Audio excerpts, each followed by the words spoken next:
Bagaimana anak-anak kalau ayahnya kasar, ayahnya dalam ini kemarahannya masuk dalam level yang terlarang, maka ini akan berdampak buruk kepada psikis mereka.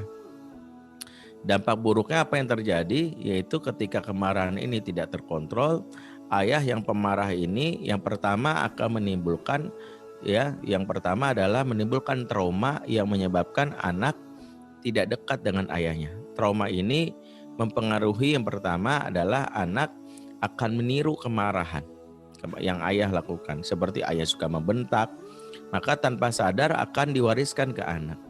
Sebab tanpa sadar, ya ini yang paling harus kita pahami, ada warisan yang diwariskan ortu dari masa ke masa selain harta dan utang adalah namanya kemarahan.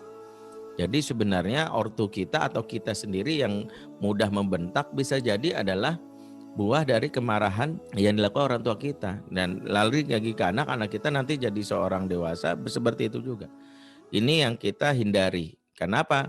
Karena kemarahan ini jika terus dilakukan, terutama dengan marah yang godbun ini, akan merusak. Dari sisi membuat anak ya mempelajari ini turun-temurun. Yang kedua, kemarahan yang terus-terusan ya sampai ada definisi galak ya.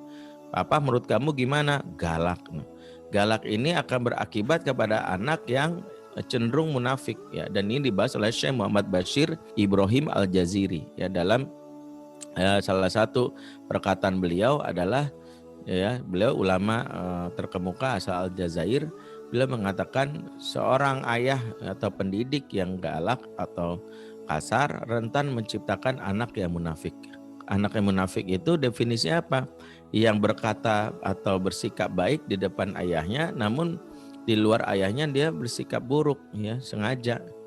Asal bapak senang, asal ayah senang. Ini yang kita khawatirkan. Sholat di depan kita gitu karena takut. Bukan karena dia sadar, tapi karena daripada digampar sholat. Daripada dipukul dia sholat. Sehingga dia kalau nggak ada orang tuanya dia nggak sholat.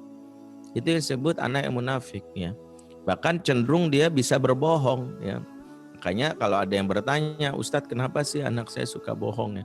Salah satu evaluasinya jangan-jangan karena keras, karena kasar ya kan. Ini yang sering terjadi.